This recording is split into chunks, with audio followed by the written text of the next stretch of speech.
Ya, siap, Mbak. Oh iya, kita mulai lagi ya Pak ya. Oke, siap, Mbak. Makasih. Bismillahirrahmanirrahim. Assalamualaikum warahmatullahi wabarakatuh. Waalaikumsalam Selamat. warahmatullahi wabarakatuh. Selamat pagi Bapak Ibu semuanya, dimanapun Bapak Ibu berada. Alhamdulillah ya, kita dapat bertemu dengan hari ini, event mingguan webinar yang diadakan oleh Literasi Langsung Terbit. Alhamdulillahirrahmanirrahim. Allahumma sholli ala sayyidina Muhammad wa ala ali sayyidina Muhammad. Eh, Terima kasih kepada Bapak Ibu yang telah bergabung ke dalam Zoom.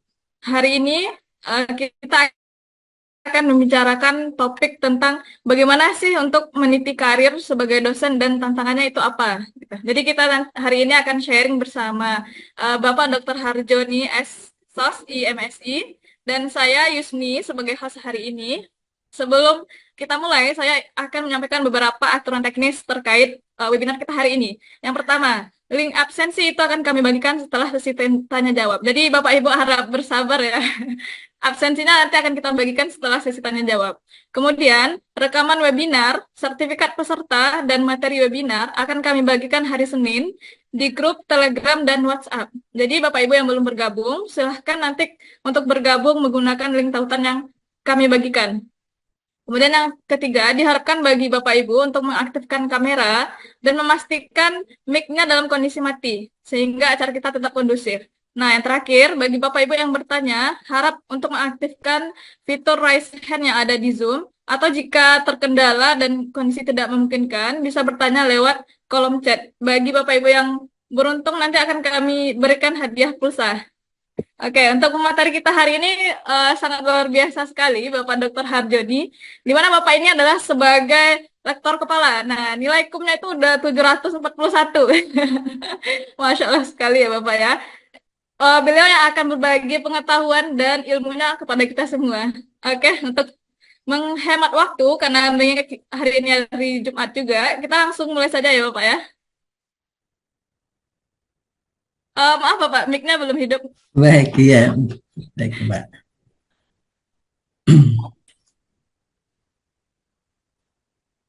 Sudah boleh mulai ini, Mbak. Boleh Yes, nih. Pak. Oke, Bismillahirrahmanirrahim. Assalamualaikum warahmatullahi wabarakatuh. Waalaikumsalam warahmatullahi wabarakatuh. Rabbil alamin. Wassalatu wassalamu ala asyrafil anbiya'i wa mursalin wa ala alihi wa sahbihi ajma'in. Rabbi shrah li sadri wa yassir li amri wahlul 'uqdatam min lisani yafqahu qawli. Allahumma ja'al futuhal arifin bi hikmatika wansurna bi rahmatika wa dzakirna manasina ya Allah ya arhamar rahimin. Sudah kelihatan Mbak Husni? Sudah Pak. Ya. Pada kesempatan ini yang kami hormati Mbak Husni dan dengan literasi langsung terbitnya, ya, terima kasih sudah mengundang kami. Kemudian kepada Bapak Ibu yang ada di rumah atau di tempat kerja yang lagi mengikuti Zoom ini, terima kasih atas kesediaannya. Hari ini saya diamanahkan untuk mempresentasikan terkait dengan judul meniti karir sebagai dosen dan tantangannya. Ini hal yang menarik karena bercerita berkaitan dengan dosen itu menyangkut juga kalau dalam undang-undang guru dan dosen itu panggilan jiwa, di sana juga berkaitan dengan dunia akademik, berkaitan dengan pertukaran ide, gagasan, berkaitan juga mendidik dan mengajar anak bangsa.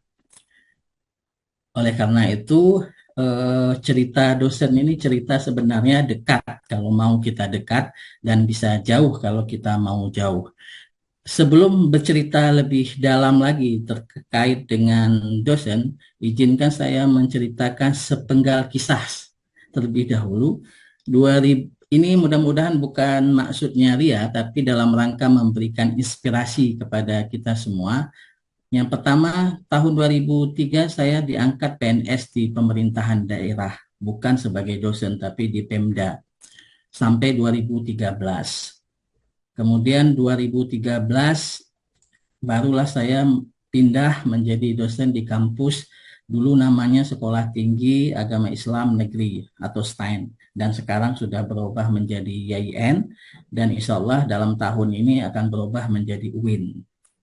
2014 saya diangkat menjadi asisten ahli, 2016 menjadi lektor, dan 2023 tanggal 1 Juni kemarin itu mendapat lektor kepala dengan KUM 741. Alhamdulillah. Eh, ini menjadi inspirasi mengapa ternyata ruang untuk menjadi dosen bukan hanya pertama harus kita masuk jadi dosen, tapi bagi teman-teman Bapak dan Ibu yang ada di luar sana yang kebetulan mungkin PNS di pemerintahan daerah atau di tempat lain, dan ternyata ada panggilan jiwa kalau menurut Undang-Undang Nomor 14 Tahun 2005 tadi, ada keinginan besar berkontribusi dan menjadi dosen, ya peluang untuk menjadi dosen itu besar seperti yang saya ceritakan tadi. Itu yang pertama. Yang kedua, peluang itu semakin besar ketika kita melihat angka statistik. Ternyata Bapak dan Ibu, Indonesia itu negara kedua yang memiliki kampus terbanyak seluruh dunia.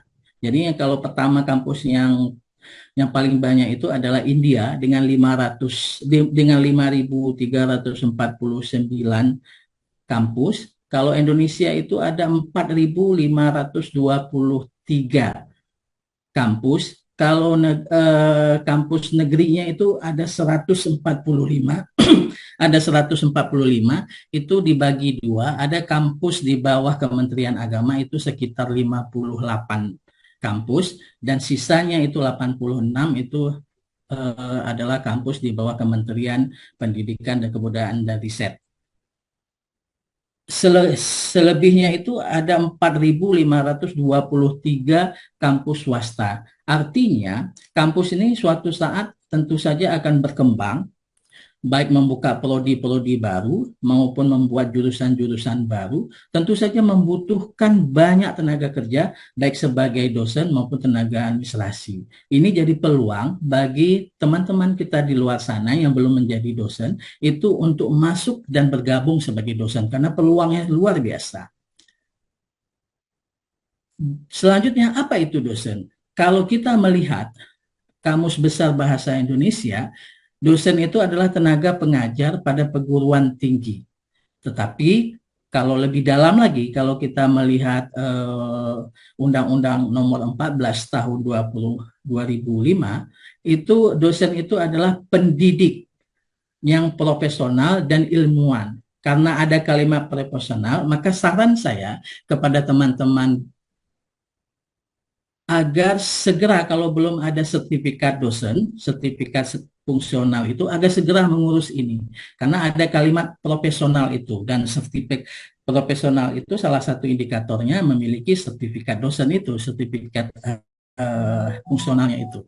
Yang kedua, dosen itu memiliki tugas ada beberapa. Yang pertama, mentransformasikan, mengembangkan, dan menyebarluaskan ilmu pengetahuan, teknologi, dan seni.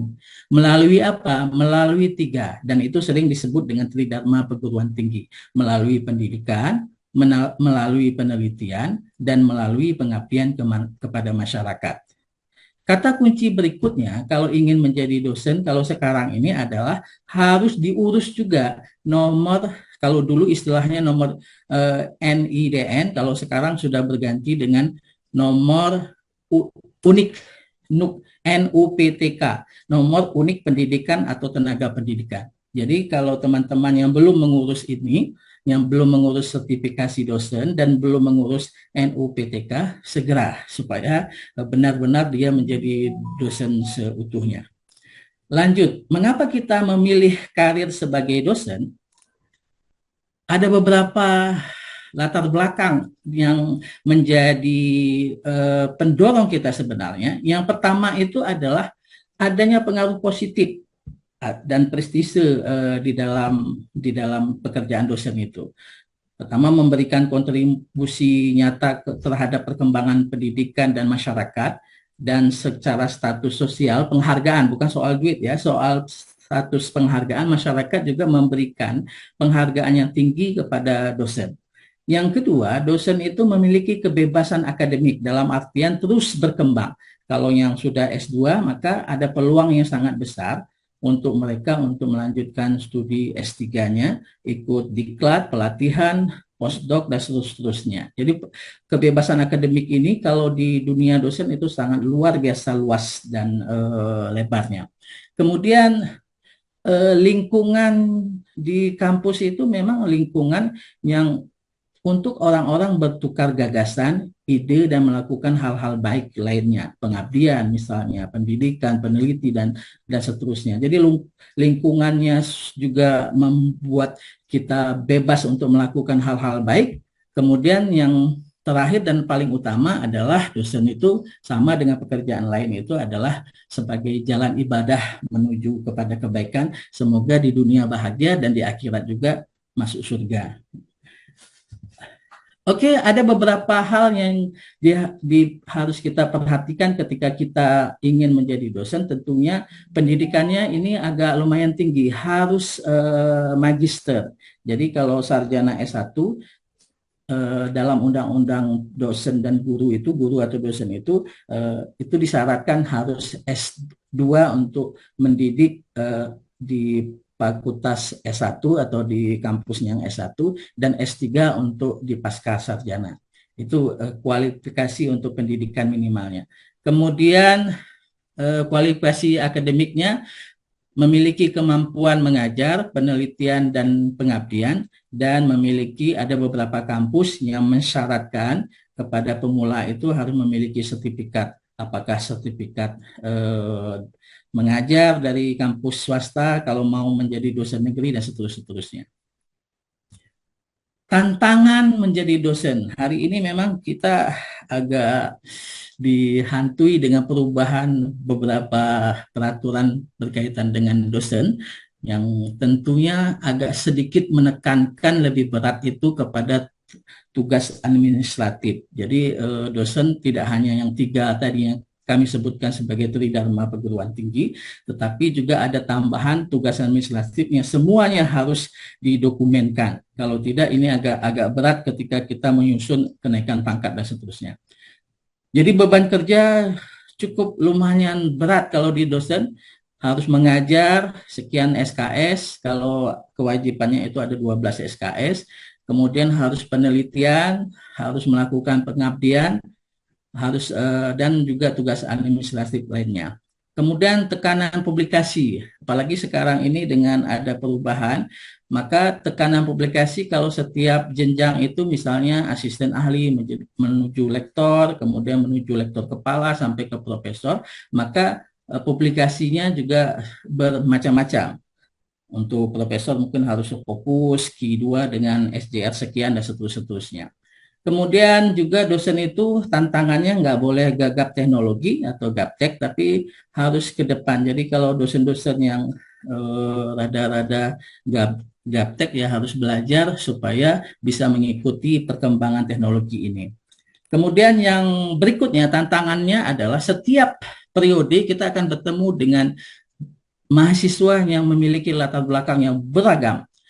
Setiap tahun akan berganti. Misalnya kita sebelumnya mengajar di semester 1, maka tahun depan kita mengajar semester 1 juga, tetapi orang-orangnya tentu sudah berbeda. Dengan latar belakang dan problematika yang mereka hidupi, mahasiswa itu yang juga berbeda-beda. Oleh karena itu dosen juga harus memiliki ilmu lain selain ilmu fungsional dia.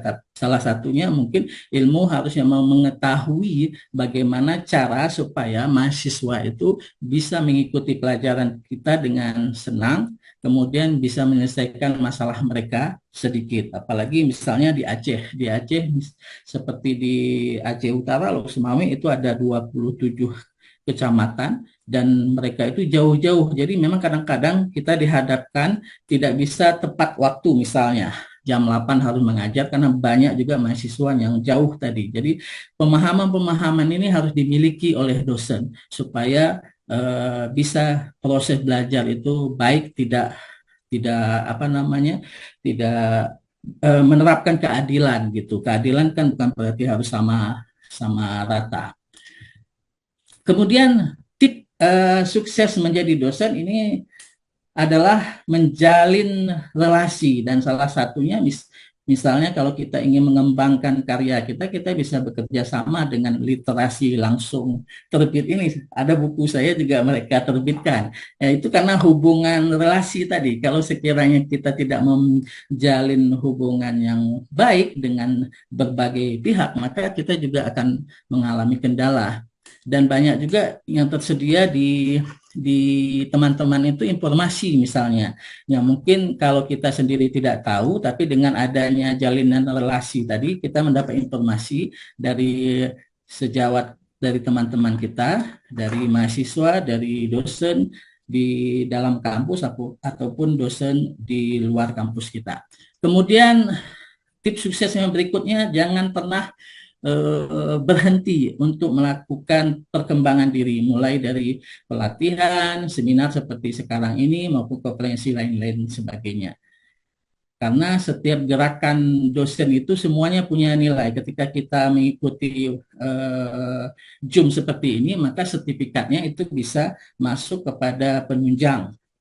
Ketika kita menjadi pemateri, itu nanti masuk sebagai bisa menjadi penunjang, juga bisa sebagai pengabdian dan seterusnya. Jadi semua gerakan dosen itu sebenarnya punya nilai yang dapat menambah kum-kum-kumnya, angka kredit maksud saya. Kemudian yang berikutnya adalah manajemen waktu. Jadi dosen juga harus tinggi ilmu manajemen waktunya, karena harus membuat jadwal-jadwal, kemudian melaksanakan jadwal yang ditetapkan sehingga target kita, tujuan besar kita naik pangkat sampai ke guru besar itu tercapai. Kalau tidak ada manajemen waktu, maka kita kadang-kadang akan dihadapi permasalahan sendiri yang akhirnya membuat kita seperti di gambar berikutnya nanti, stres sendiri. Oke, berikutnya juga berkaitan dengan jenjang karir dosen. Jadi kalau kita pilah jenjang karir dosen itu menjadi dua. Yang pertama itu fungsional, itu berkaitan dengan profesor, lektor kepala, lektor sampai asisten ahli, itu karir sebagai fungsional. Dan yang kedua karir sebagai struktural, seperti jadi rektor, wakil rektor, dekan, wakil dekan, itu namanya karir sebagai struktural. Dan ini dua-duanya bisa menjadi pilihan-pilihan kita. Dan tentu yang paling keren itu adalah fungsional sebagai profesor itu. Kalau profesor kan semua orang, dosen bisa jadi profesor, tapi kalau jadi rektor itu hanya satu orang. Nggak mungkin rektor itu banyak kalau dalam satu kampus. Tapi kalau di dalam satu kampus, profesor itu boleh banyak. Setiap fakultas boleh ada profesornya gitu. Kemudian syarat menjadi dosen. Ini dalam Undang-Undang nomor 14 tahun 2005 disebutkan di sana, harus memenuhi prinsip, dan prinsip ini saya rasakan sangat ideal dan harus sebenarnya supaya menikmati proses menjadi dosen itu. Yang pertama, memiliki bakat. Yang kedua, panggilan jiwa dan sikap idealisme. Memiliki komitmen untuk meningkatkan mutu pendidikan, keimanan dan ketakwaan sampai kualifikasi akademik, dan memiliki tanggung jawab secara profesional. Ini prinsip yang harus kita miliki sebagai dosen. Kemudian yang berikutnya, memenuhi kualifikasi akademik. Maka kalau memang teman-teman yang belum S2, maka segera mengambil S2 supaya nanti bisa bergabung menjadi dosen. Boleh di kampus negeri, boleh di kampus swasta, yang sebagaimana kita sampaikan tadi, jumlahnya luar biasa banyaknya. Kemudian kalau yang S3 itu biasanya untuk program pasca sarjana, dan banyak juga yang doktor mengajar juga di pasca, juga mengajar di S1. Jadi bisa double salary-nya. Kemudian berikutnya lagi berkaitan dengan perkembangan karir sebagai dosen, itu dimulai dari rekrutmen, pengangkatan, kemudian asisten ahli, itu asisten ahli biasanya 150 sampai mendekati 200. Kemudian lektor itu dimulai dari lektor dimulai dari 300, maksud saya tadi asisten ahli itu 150 sampai 200, lektor itu dimulai dari 300 sampai 400, dan lektor kepala itu dimulai dari 550 sampai dengan 700 sekian. Dan profesor itu dimulai dari 850 sampai 1050. Itu nilai kum yang harus dimiliki oleh seorang dosen. Dan ini proses. Kalau peraturan sekarang ini, kalau dulu bisa 2 tahun, kalau sekarang ini mungkin sekitar 4 tahun dengan peraturan sekarang ini. Dan ini dilewatin saja karena sebenarnya ketika seperti yang kita sebutkan tadi, semua gerakan dosen itu punya nilai. Jadi jangan takut untuk mendapatkan nilai itu. Oh, sulit mendapatkan nilai. Tidak sulit karena memang semua gerakan kita seperti yang kita sebutkan tadi penuh dengan nilai, baik nilai pendidikan, nilai pengabdian maupun nilai penelitian. Ini ada berkaitan dengan tabel soal kita menjadi profesor, disetujui ataupun ditolak. Kalau dulu kita terjebak dengan kalimat apa namanya itu, linearitas. Gara-gara kalimat linearitas ini saya dulu ketika mencoba LPDP pertama itu nggak lulus karena berdebat dengan penguji atau reviewer atau yang mewawancarai saya soal linearitas. Ternyata kalau hari ini kita tidak ada kaitan dengan linearitas harus S1-nya sama, akuntansi S2-nya akuntansi dan seterusnya sampai S3-nya akuntansi, tidak. Tapi yang dilihat itu adalah pendidikan terakhir. Pendidikan tertingginya, bukan terakhir. Ada juga yang udah S3 ambil S2 lagi, ada kan kejadian. Tapi yang dimaksud itu adalah pendidikan tertingginya. Kalau pendidikan tertingginya itu S3 ekonomi syariah, maka dia harus karyanya setelah mendapatkan pendidikan tertinggi itu, karyanya, jurnalnya, penelitiannya, dan sebagainya itu berkaitan dengan ekonomi syariah. Bukan harus sesuai S1, S2 sampai S3 dan seterusnya. Lebih bagus seperti itu, lebih bagus. Tapi sekarang alhamdulillah peraturan soal linearitas itu lebih fleksibel pemaknaannya. Oke, berikutnya lagi berkaitan dengan pentingnya penelitian dan publikasi. Tidak ada istilah dosen kalau tidak mau menulis. Tidak ada istilah dosen kalau tidak mau melakukan penelitian. Jadi memang udah menjadi kewajiban di dosen untuk melakukan penelitian dan melakukan publikasi. Publikasinya yaitu apakah diterbitkan dalam bentuk artikel, apakah diterbitkan dalam bentuk buku, nanti literasi langsung terbit bisa membantu dan lain sebagainya. Jadi ini adalah kewajiban dan skill yang harus mumpuni, harus hebat untuk dosen. Kalau tidak berbahaya. Jadi alhamdulillah saya di fakultas saya sebagai rujukan dan banyak teman-teman diskusi berkaitan dengan penelitian dan publikasi ini. Jadi karena memang itu harus menjadi ciri khas setiap dosen, mumpuni di bidang penelitian dan publikasi. Oke, yang berikutnya berkaitan dengan keterampilan yang dibutuhkan oleh seorang dosen. Minimal 1, 2, 3, 4, 5, 6, 7. Minimal 7 ini harus ada di dalam setiap dosen. Keterampilan komunikasi, karena yang dihadapinya adalah manusia, orang, dan orang itu mahasiswa misalnya salah satu contohnya memiliki problem, dan bagaimana keterampilan kita sehingga mahasiswa happy, teman kita juga happy dan lain sebagainya. Kemudian keterampilan pedagogik, kemampuan kita dalam memberikan pengajaran dan pendidikan kepada anak-anak, kemampuan menyiapkan maddah atau bahan ajar, proses pengajaran dan seterusnya. Kemudian keterampilan mengolah kelas, ini juga sangat penting untuk setiap dosen. Kemudian keterampilan penelitian yang tadi kita sebutkan, keterampilan teknologi, jadi dosen juga harus canggih. Jadi kalau dulu kita terbiasa menggunakan SPSS, mungkin dengan sekarang ini ada SEM, jadi ada EVIUS dan seterusnya. Jadi kita harus mengikuti tren-tren penelitian, tren-tren penggunaan tool-tool penelitian dan seterusnya. Sehingga kita dosen itu memang terdepan, paling depan. Kemudian keterampilan interpersonal, kemampuan kita, dan terakhir adalah keterampilan adaptasi. Karena seperti tadi, mahasiswa yang datang setiap tahun itu harus bisa kita beradaptasi dengan mereka, harus memahami seluk-beluk mereka dan seterusnya. Dan yang terakhir berkaitan dengan soft skill yang diperlukan, dosen harus sabar, itu tepat sekali.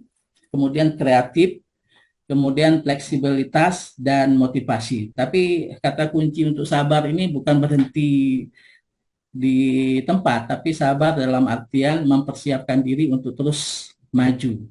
Seperti hari ini, walaupun saya punya angkatan bareng dengan teman-teman, ada yang sekarang masih tetap posisinya di 3D, dan ada teman-teman seperti yang lain menjadi 4A dan 4B. Tapi yang maksud kita sabar ini bukan ya udah sabar aja di 3D, enggak gitu, tapi sabar terus untuk maju ke depan. Mungkin sementara itu aja Mbak Yuni, Mbak Mbak Yusni. Mudah-mudahan ada teman-teman yang bertanya dan lebih baiknya kita lebih banyak waktu untuk diskusi. Terima kasih, Mbak. Saya kembalikan. Terima kasih. Terima kasih Bapak atas penyampaian materinya. Dari tadi nih Bapak selalu mention literasi langsung terbit nih gitu ya. Jadi terima kasih ya Pak untuk apa ya. Jadi kami hadir untuk membantu Bapak Ibu dalam publikasi bukunya ya. Jadi kita di literasi langsung terbit itu ada 3 paket buku kolaborasi ajar, paket tunggal dan juga konversi buku, yang mana ini nanti bisa digunakan sebagai angka kredit ya, sehingga hukumnya naik gitu ya. Semoga Bapak Harjoni ini hukumnya udah hampir mendekati profesor nih Pak ya. Amin, amin. Amin, amin.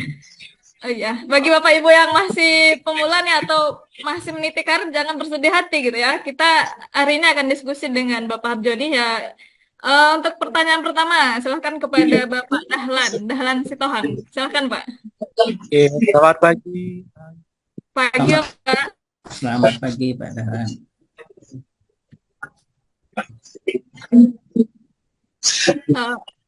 Halo Bapak, suaranya kurang terdengar. Kurang terdengar nggak Bu? Iya. Iya, sudah. Ya, sudah. Saya Dahlan Sitohan. Saya dari salah satu dosen baru dari Sekolah Tinggi Ilmu Kesehatan Nasional di Solo. Izin Bapak disampaikan menarik sekali ya berkaitan dengan materi, berkaitan dengan tentang karir dosen gitu ya. Nah, kebetulan saya ingin mendahului dengan sebagai dosen baru. Kita itu ketika dosen baru perlu punya itu diwajibkan untuk membuat DKD. Namun versinya itu ada DKD yang melalui aplikasi, bukan yang online itu. Nah, lalu setelah 1 tahun gitu ya, lalu kita ditugaskan seorang INDN baru buat DKD. Lalu untuk menuju ternyata gitu, untuk menuju Java dan selebihnya kan kita harus mengikuti pekerti dan lainnya gitu ya. Nah, kira-kira ada nggak Pak gitu tips nantinya gitu ya, agar nanti ketika kita mencoba untuk ke Java nanti, tips dan triknya gitu ya, agar lebih cepat begitu Bapak. Terima kasih Bapak. Ya Pak, langsung saya dijawab Pak pertanyaannya. Mohon maaf Bapak, mic-nya belum hidup. Terima kasih Mas Dahlan, luar biasa. BKD itu kalau di tempat kami itu akan dibuat setiap semesternya. BKD itu digunakan nantinya pertama kalau yang bagi dosen yang mendapat sertifikasi dosen, maka dengan menyusun atau melengkapi BKD itu, maka misalnya awal seperti sekarang nih awal ganjil kita menyusun BKD supaya mendapatkan serdos dosen tunjangan dosen itu di awal ganjil ini sampai 1 semester. Nah, selama 1 semester itu yang 6 bulan kita menyiapkan Tridharma Perguruan Tinggi plus penunjang. pendidikan, berarti SK mengajar, kemudian apa namanya penelitian, baik jurnal kita, artikel kita dan seterusnya, kemudian pengabdian, baik kita seperti sekarang ini menjadi pemateri dan seterusnya, dan penunjang mengikuti seperti sekarang ini juga mengikuti JUM itu sertifikatnya sebagai penunjang, dan itu total total kumpulannya dikonversikan menjadi SKS. Minimal itu adalah 12 SKS. 9 ada yang sebagian kampus itu 9, ada yang dengan penelitian dan pengabdian itu totalnya menjadi 12. Dan kelebihannya sampai ke 16. Kelebihannya kalau kita ada 18 SKS, bukan SKS ngajar tapi SKS KUM BKD-nya. Kelebihannya yang 18, maka itu jadi beban lebih tabungan kita. Itu yang pertama. Yang kedua, untuk dosen sekarang itu memang kalau di kampus seperti kami yang di YIN itu sertifikat pekerti dan sebagainya itu kalau kami karena tunduknya ke Kementerian Agama tidak tidak kami punya sertifikat khusus langsung sertifikat fungsional. Tetapi bagi teman-teman yang kampus di bawah Kementerian Pendidikan, mereka itu harus ada 2 sertifikat pekerti dan apa satu lagi Mas Dahlan, ada 2 itu dan itu harus apa AA ya betul, ada AA dan pekerti dan itu harus. Dan itulah yang dimaksudkan yang disebutkan oleh undang-undang tadi sebagai profesional. Dan saran saya ini harus walaupun kalau nggak salah lumayan juga ya biayanya apa 4 juta atau berapa gitu ya. Ada biayanya ada. Lumayan ada, juga.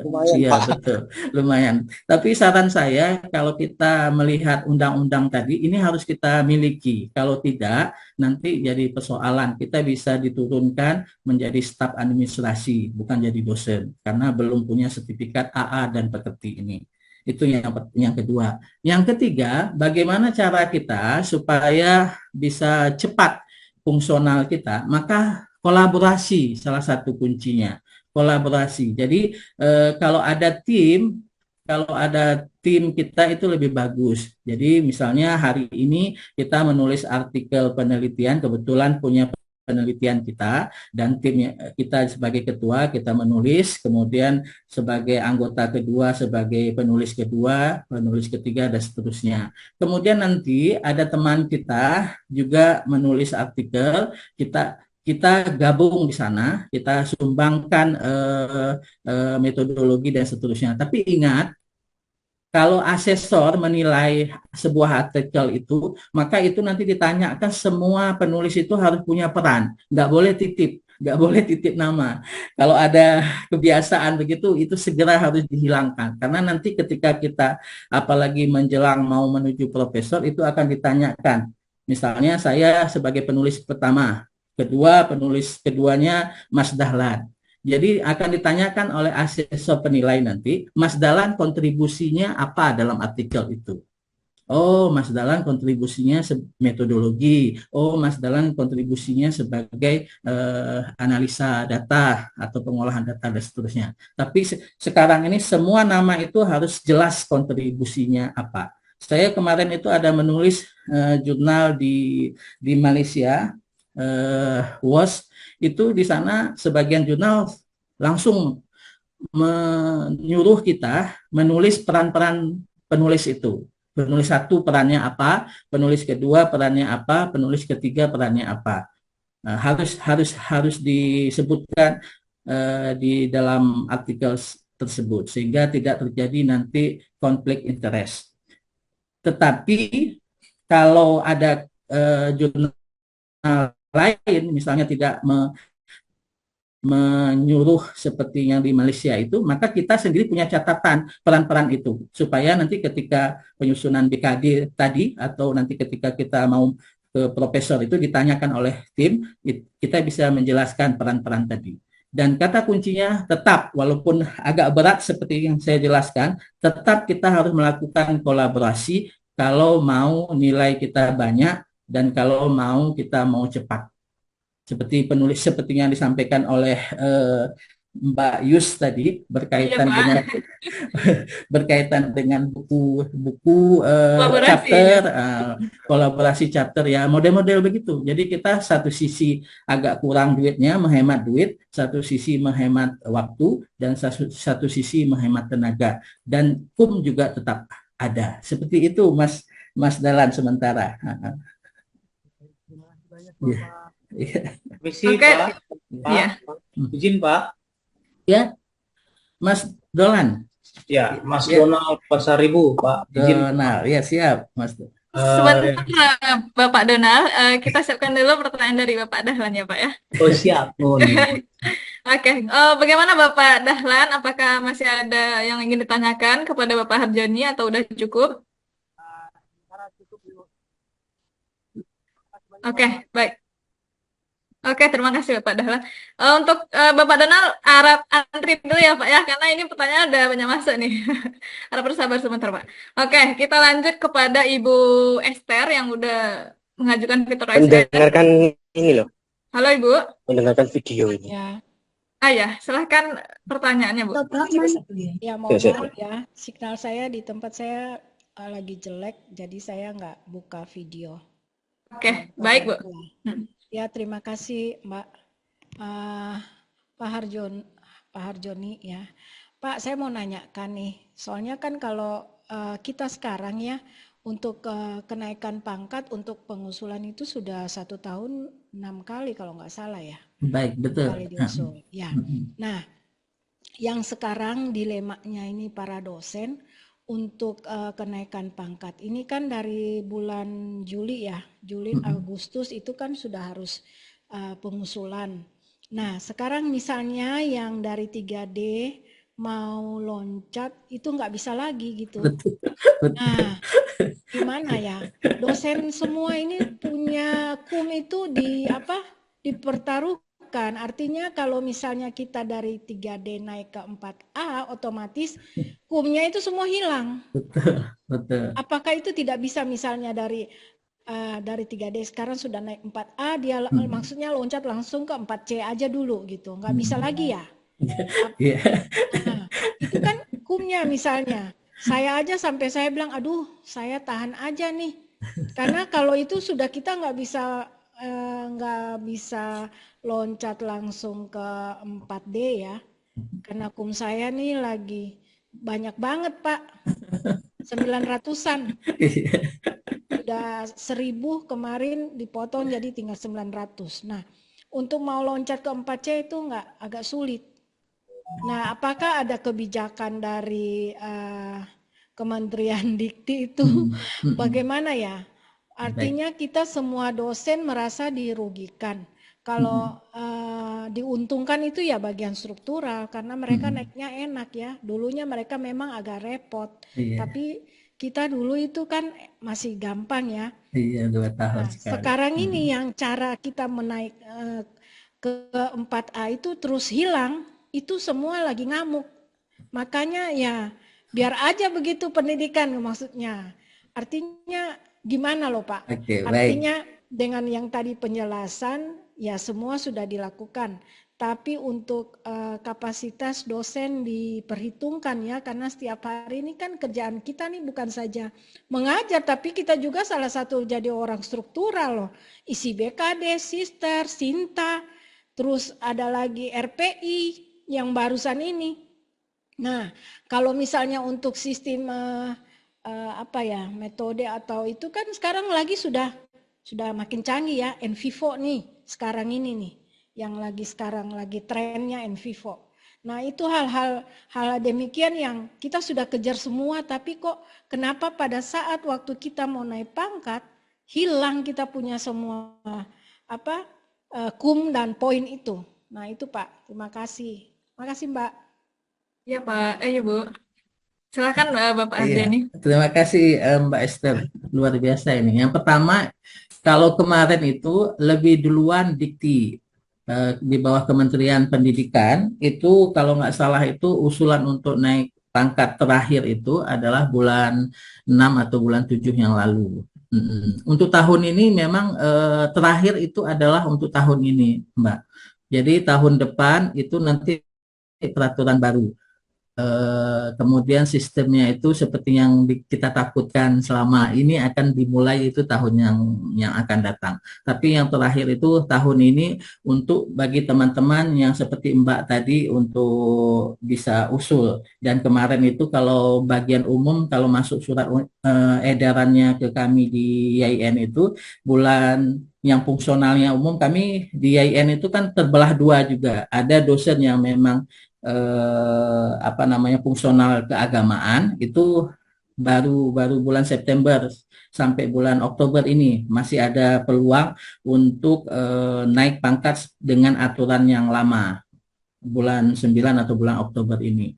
Kemudian yang fungsionalnya ke umum seperti teman-teman kami ada yang ngajar apa namanya akuntansi, ada statistik dan seterusnya yang pelajaran yang fungsional umum itu kemarin terakhirnya di bulan berapa itu 6 atau 7 masuknya.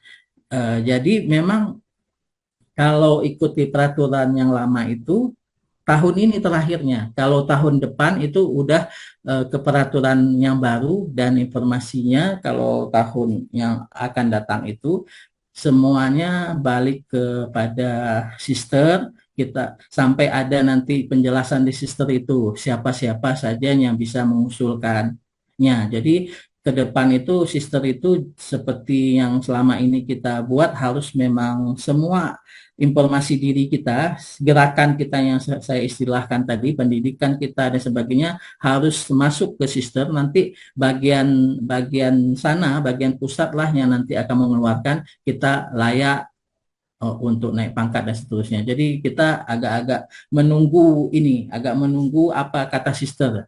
Kalau teman saya kemarin itu Pak Julfikar misalnya dia akan naik jadi profesor mengisi di sister kemudian dijawab sama sister itu ada catatan di situ bahwa beliau layak untuk mengusul profesor. Belum tentu profesor memang tapi ada kalimat untuk layak mengusulkan ke profesor. Jadi sister yang akan menilai itu layaknya. Kemudian baru kita ikuti tahapan-tahapan yang lain. Memang ini menjadi tantangan dosen ke depan itu ya seperti yang disampaikan oleh Ibu Esther tadi. Jadi agak berat juga kita ke depan itu karena kalau dulu kita 2 tahun sudah bisa naik pangkat, kalau ke depan kita akan sangat tergantung kepada DKD dan nilainya itu sangat sedikit apakah 2,7 atau 3,6 dan itu dikumpulkan sampai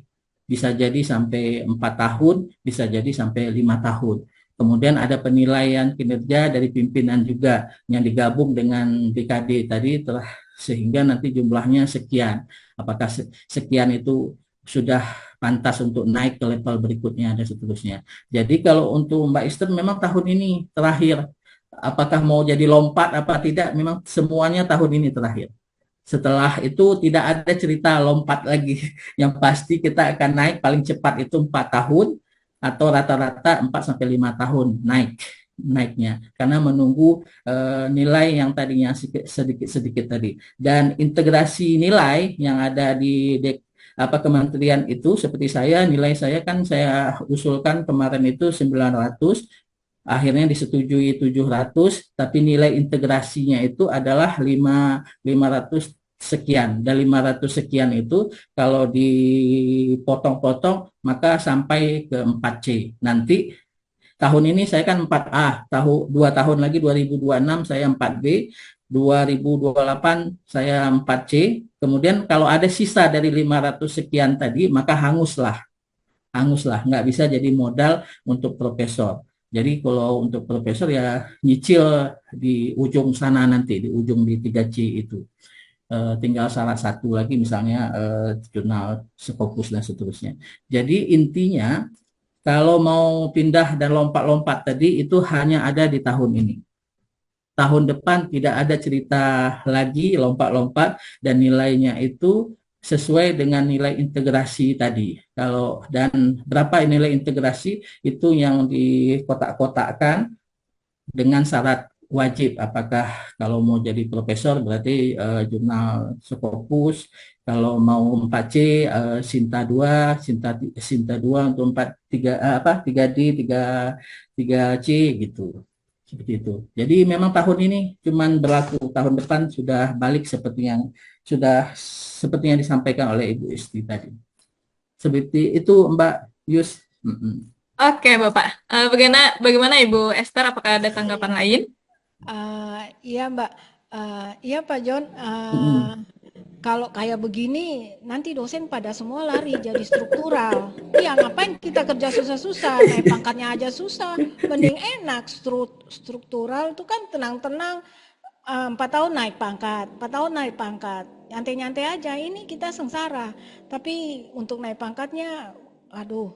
Iya, makanya saya mau dihitung-hitung dari 1.200 saya turun jadi 1.099 dipotong. Nah, untuk saya ini lagi saya mau ngusul, aduh, saya nanya di sana mereka bilang ini masih percobaan. Betul. Masih percobaan. Entar nanti bagaimana saya juga dilema. Saya mau usul sekarang kalau misalnya sampai situ hangus semua, cuma enggak sampai ke 4C, hanya sampai 4A, hangus saya rugi juga. Nah, ini saya dilema juga loh, Pak. Iya, Artinya betul. kan Dan untuk dan saran saya Ibu bagusan hangus itu tapi dapat dapat 4A. 4C-nya. Iya, dapat 4A-nya gitu. Jadi intinya Ibu harus sekarang kalau menurut saya. Karena kalau ditunda nanti hangus sama sekali, nggak ada nilai. Gitu. Enggak, Hangus. maksudnya gini Pak, 4A Mm-mm. itu berarti yang itu nanti dia naikkan berkala sampai Iya, 4C, gitu betul. ya. Iya, betul. Nah, gitu. Mm-mm. Mm-mm. Tapi yang mereka katakan buat saya hanya 4A saja, enggak sampai 4C nantinya gitu. Jadi saya coba tanya lagi nanti deh. Iya, Makasih betul. ya Pak. Iya, baik, baik, baik, baik. Makasih Mbak Baik, Yus. baik. Iya, Mm-mm. makasih Ibu. Oke, Bapak ya, sebelum kita lanjut ke pertanyaan yang di raise hand, ini saya akan membacakan satu pertanyaan dari kolom chat, itu dari Ibu Gita Sartika SPDMM. Izin bertanya Pak, saya seorang dosen pemula yang sedang persiapan pengajuan Jakfung. Langkah apa saja yang harus dipersiapkan untuk pengajuan tersebut selain Tridharma dosen?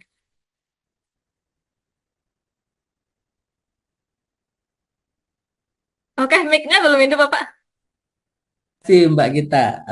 Yang pertama, kalau kalau masih sekarang ini kita masih ada sidang PAK dan seterusnya. Tapi kalau tahun depan, sebagaimana yang kita diskusikan dengan Ibu Esther tadi, itu tidak lagi menggunakan sidang PAK dan sebagainya. Kita melihat BKD dan sister saja. Jadi kalau yang sekarang ini Mbak segera saja mempersiapkan apa yang disampaikan oleh kepegawaian setempat. Misalnya nanti dokumen-dokumen pendidikan digabungkan, kemudian dokumen-dokumen penelitian, pengabdian digabungkan, kemudian dihitung dupaknya, PAK-nya dihitung, nanti baru diserahkan ke bagian, kalau kami di sana itu semuanya harus lewat senat. Kebetulan saya juga senat di lembaga, jadi harus dibacakan di senat kode etik mana-mana yang dosen yang layak untuk naik pangkat, mana-mana yang masih terganjal soal disiplin atau etik yang lainnya, maka si beliau itu tidak bisa naik pangkat.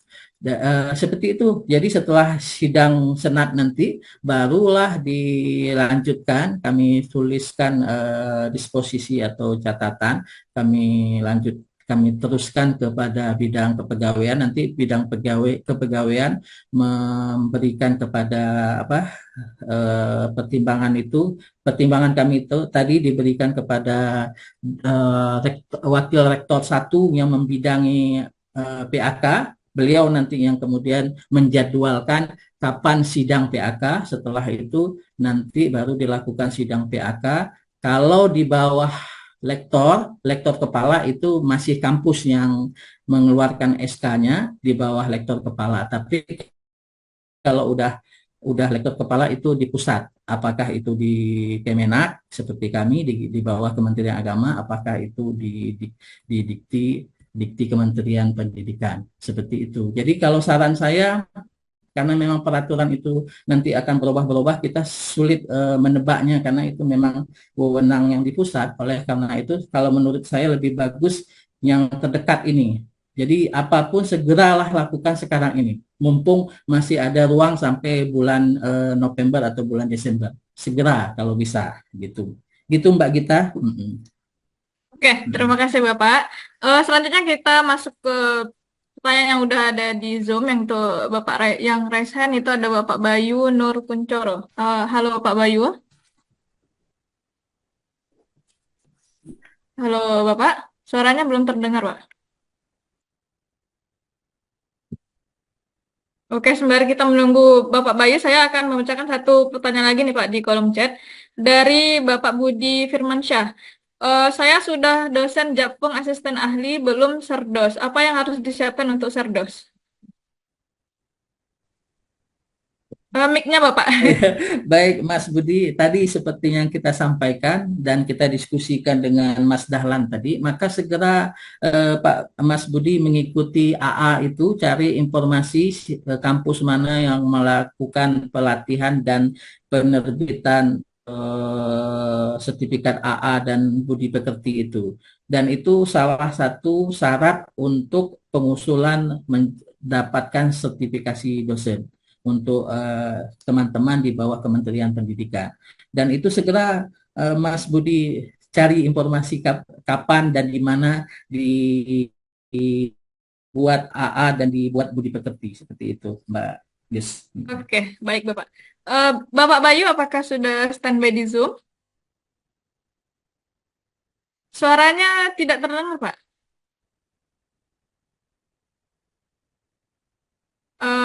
Masih belum terdengar, Pak, suaranya.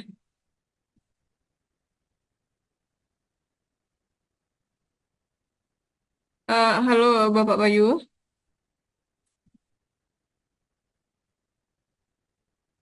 Oke, sepertinya ini masih ada kendala teknis dengan Bapak Bayu. Kita lanjut ke Bapak Purnomo. Ya, terima kasih Bu Yusni. Iya, Pak. Silakan, Pak. Waalaikumsalam. Ya, Pak Dr. Harjoni, tadi pertanyaan saya sebagian sudah ditanyakan oleh Bapak atau Ibu tadi terkait dengan jabatan fungsional Bapak Harjoni. Tadi kan sudah dijelaskan panjang lebar kalau kesempatan itu tinggal tahun ini ya. Jadi artinya apakah peraturan itu atau kebijakan tersebut sudah disosialisasikan kepada perguruan tinggi masing-masing atau masih saya terus terang saya masih informasi Bapak. Jadi wujudnya itu peraturan dari mana itu yang saya belum dapatkan. Kemudian yang kedua, kemarin ada pemutakhiran data yang bersifat verifikasi NUPTK, yaitu nomor unik pendidik dan tenaga kependidikan. Itu yang saya tahu apa namanya tambahannya. Jadi NIDEN itu masih berlaku. Tapi kalau misalkan tidak mengikuti atau tidak audit UPTK tersebut akan hangus apa namanya nama kita di LDikti gitu Pak. Sementara itu Pak Erjoni, terima kasih. Assalamualaikum warahmatullahi wabarakatuh. Mas, halo. Ya, terima kasih Mas Bayu. Waalaikumsalam. Purnomo Pak. Terima kasih Mas Purnomo. Jadi seperti yang kita sampaikan tadi, memang peluang itu hanya di tahun ini. Tahun depan itu udah berubah. Istilah lompat tidak ada istilah lagi. Kalau mau mengusulkan profesor itu harus sejajar, artinya harus ke 4C dulu. Setelah dapat pangkat 4C di tangan kita, baru kita bisa usul profesor. Seperti itu, agak ribetnya untuk ke depan itu. Dan tahun ini yang cerita bisa lompat, kalau jenengan ada nilai mungkin 1000, bisa lompat jadi profesor hanya tahun ini. Itu yang pertama. Yang kedua, berkaitan dengan NUPTK itu memang diinstruksikan kita tahun ini juga merubah itu. Jadi segera jenengan jumpain bagian TEPD, bagian bagian IT di kampus, susun sister itu masuk ke upload KTP, karena nanti NUPTK itu berhubungan langsung dengan nomornya kita di KTP itu, sehingga nanti kita klik KTP udah masuk di dalamnya NUPTK dan itu tahun ini juga. Dan menurut saya semua yang model-model peraturan lebih bagus kita ikutin saja karena kita takut nanti apa yang terjadi ke depan kita agak-agak belum bisa meraba-raba kan. Memang informasi yang ke depan mengatakan lebih lebih rumit gitu. Jadi yang sekarang ini lebih gampang ya diikutin aja menurut saya begitu Mas Purnomo. Gitu Baik, Mas. terima kasih Pak Ya, Harjoni. ya. Alhamdulillah kalau NUPTK-nya sih saya Alhamdulillah. sudah Oke, keluar gitu. Nah, udah cuman tadi alhamdulillah. yang saya tanyakan kenapa NIDN-nya masih berlaku itu sebagai tambahan ya. Tapi Iya, kalau nggak ikut itu betul. kok terhapus itu tadi yang mohon Iya, penjelasan. Tapi nggak apa-apa lah, baik, enggak. saya paham. Karena memang sebagian data kita masih seperti kami. Kalau kami kan NIDN itu bisa masuk ke Litab Bimas bagian penelitian kami.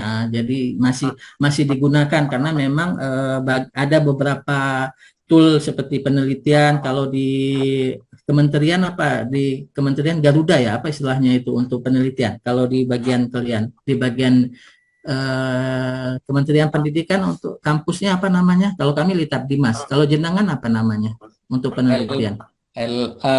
ini ya, Apa Litbang namanya? Mas sama Pak.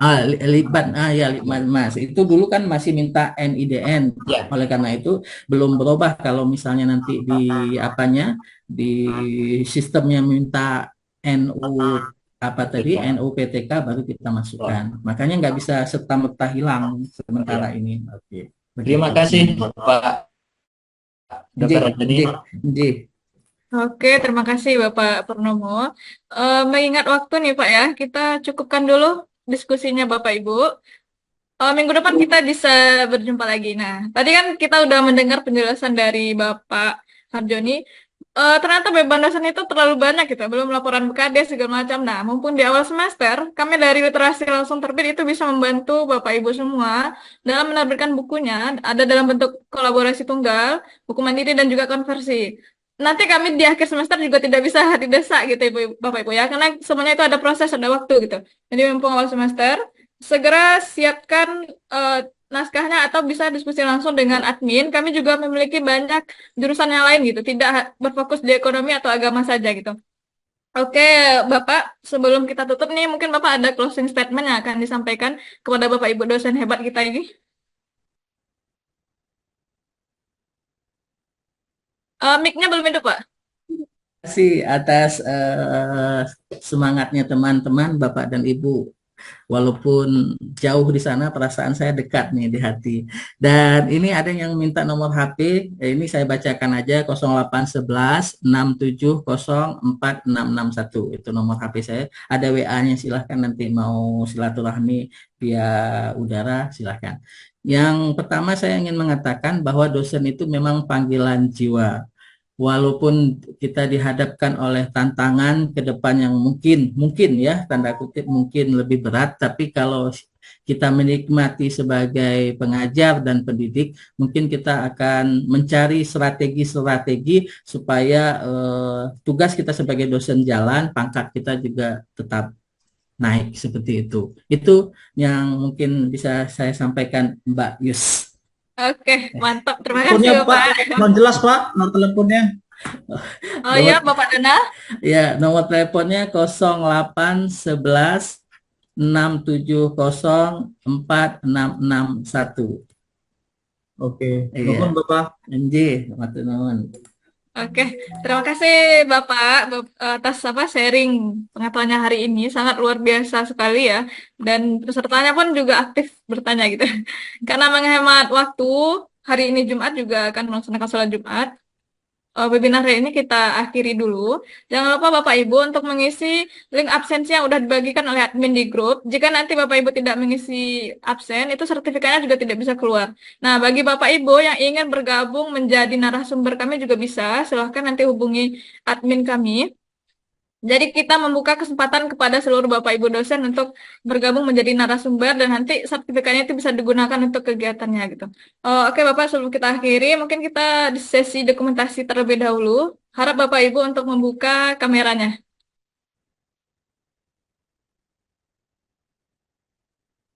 Oke, untuk slide pertama.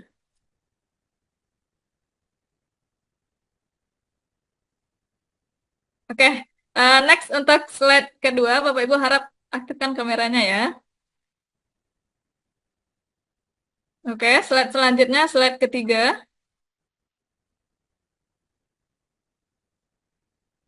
Dan terakhir untuk slide 4. Oke, terima kasih Bapak Ibu semua atas partisipasinya dalam webinar hari ini. Jangan lupa untuk mengikuti webinar kita di minggu depan.